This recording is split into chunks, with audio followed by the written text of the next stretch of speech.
Here we go, another big bite. Oh, hello. That's a nice one. We got one. Come here, come here, come here. Stop moving around, stop moving around. I think the crabs might be having a crack at him. What a life.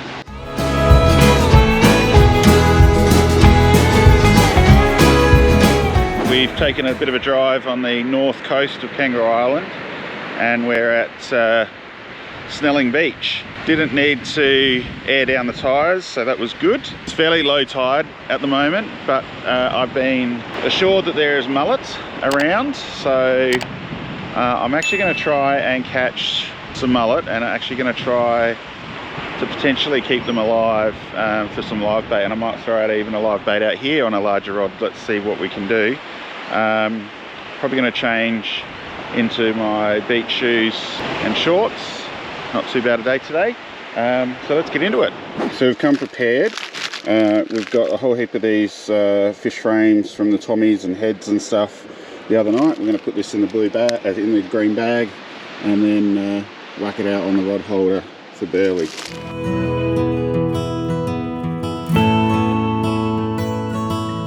He's working a treat because we've already got mullet in the water here, and a big crab.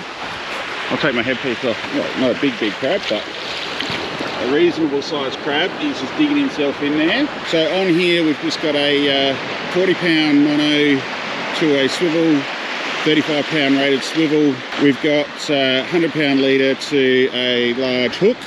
Don't ask me what size, I can't remember. So if we do catch a mullet as we expect to, we'll definitely be putting one out as a live bait as well. I'm glad I'm wearing my shoes, because yeah, that crab has dug himself well in, and I don't want to step on him accidentally. But great to see that that burley is working a treat.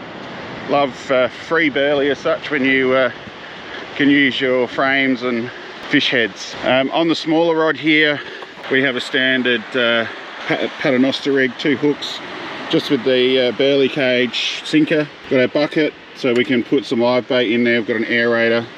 I'm just going to bait this up with the gents, and then we'll get out there for the first cast. Just where those waves are breaking, there are fish galore, and I'm assuming they're mullet, so I can actually see them up in the waves. You probably can't on the GoPro, but yeah, fish galore. The wind is coming straight in our face, so straight offshore, which is good. Put our gents there and put our stick in the bucket. Let's catch some fish, guys.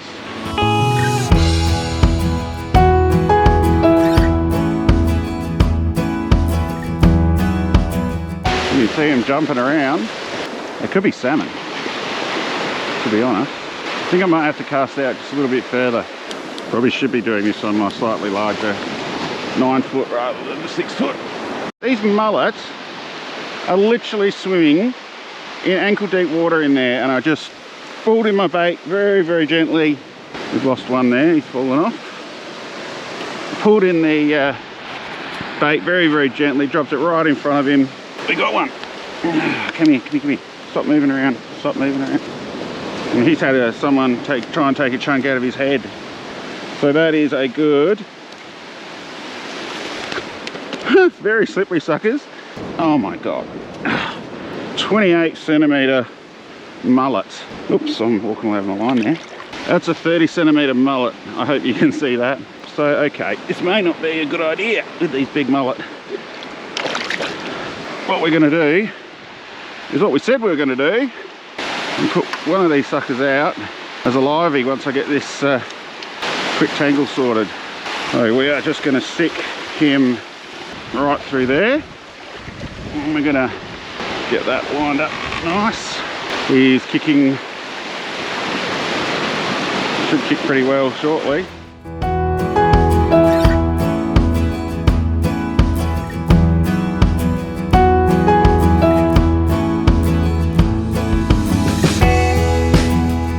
And you never know in a big city what might cruise by and pick that up. The front part here, it's a gutter running out, and that's where all the mullet with the burley have been cruising into. I didn't really check my baits, but yeah, they look fine. But the ones we caught just before were literally in this part of the gutter. I saw them there and It's amazing. Just brought the bait in and they took it. See if we can get a live hookup for you guys.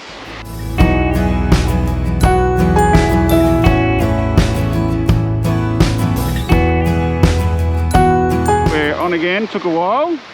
Oh, we lost him. That's a shame. There he goes, just out there swimming away. It's a decent one. See if we can hook him again. They go pretty well for the gents, but they just don't seem to be on it today. So just grabbed some squid candle and we'll see if we can bait up with a bit of that and see if we get a different result. We can always go back to the gents if we have to, but it just, yeah, they just don't really seem to be engaging with it too much. I'm actually going to change this hook. There's bugger all barb left on that, and last thing, maybe that's why we lost our last fish. My God, no, a tiny, tiny, tiny little one, and that's actually a Tommy Rough, I think, or a salmon. That's a baby Australian salmon trout. Didn't even think I had anything. Absolute baby of a fish. All right, we'll bring the rest of this rod in, see how much of this bait we've got left. There's plenty there, I think. I think the crabs might be having a crack at him, eating out all of his gills, but you know, you never know. He's destroyed now, so we may as well keep seeing if we can get something to take it from the crab.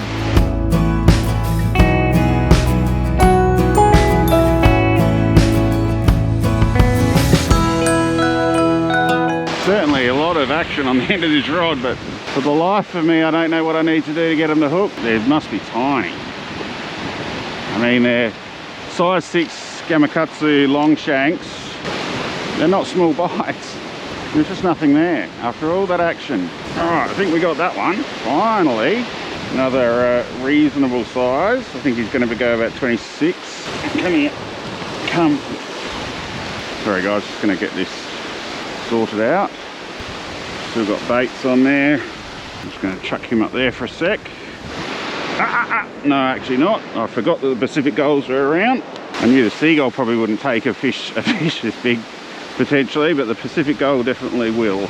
Let's give him a quick measure. Well, there you go. I said about 26, didn't I? 26 and a half. He's all right. And this aerator doesn't seem to be doing a very good job. So this is pretty cool. Got a low-flying helicopter coming through. What a life. All right, that was a big bite. Oh, wait for it. Oh no, we finally got another one. We might need to go back to the gents. That's a nice one. They're lovely looking fish. They're so clean. And because he went straight for those fresh gents. Well, they're not even fresh, they're actually dead. So that's him there. Do a measure. They're getting up to the bigger ones. 26 there, 28 there. Very good size mullet.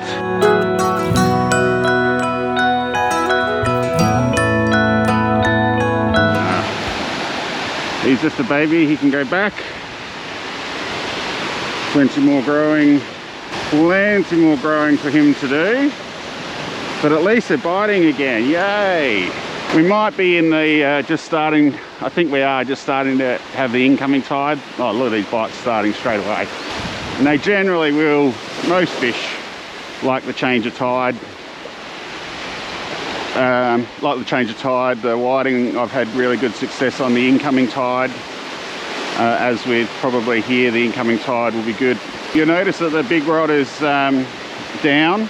Here we go, another big bite. Oh, hello. I was just going out to cast it and I saw a big school of salmon. So I went back to the car, just baby, this one, go back as well. So I went back to the car, got the salmon lure. By the time I got out there, they'd moved on. Just a small one, go back, put some fresh bait on, we'll see if we can get a live hookup. Never easy, huh? Hashtag never easy. Oh, they didn't go. See that? Yeah. I didn't cast out far enough. It was a bit deceptive on how far I thought they were. They may not be big at all. We just casted behind them. and we're going to wind through. Should be coming through them about now. No good. Try again. Well, we had a touch.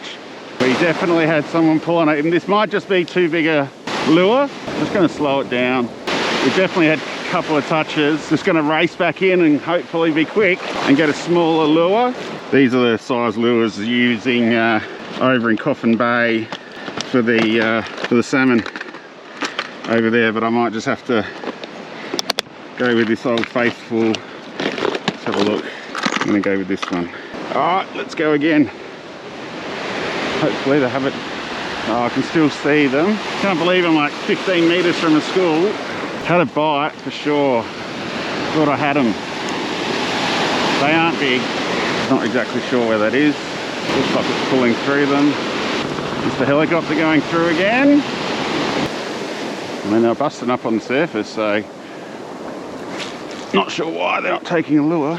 All right, haven't had any touches in the last couple of casts either. So I'll give it one more.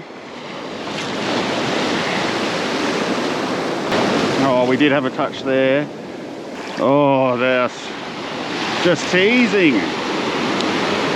Maybe I should have gone the smaller lure. I think they've dispersed now. Oh well, definitely worth a try, that one. Sorry we didn't get one, guys. Well, it wasn't the most productive session, but we ended up with the 4 reasonably sized mullet from 26 up to 30 centimeters. Didn't get onto any of those salmon, unfortunately. We'll just packing up now and we'll start heading back. So I was about to leave and I walked around the back and I noticed my flat tyre. So the pressure sensor gauge had been going off in the car obviously while I've been fishing and I hadn't heard it. But I've got the pump and that to get us up enough to get off the beach, and then obviously when we're on the harder ground we're going to have to work out how to change a tyre on a Prado. I couldn't tell you the last time I changed a tyre on a car, so anyway we'll work it out. That's what we do. Hopefully I'll show you what it looks like when we're finished. We're at Turner's Tyres in Kingscote. They're fantastic. We got here just after 8 and they're able to get the puncture fixed within an hour, so we're just here to pick that up. And yeah, great service. So if you have any issues on Kangaroo Island, make sure you say hello to them. If you enjoyed the video, don't forget to give us a like, subscribe and tap that bell so you know when new videos are coming out. Really appreciate all the support. It's been amazing, and hopefully we can keep getting interesting videos for you guys to keep in touch.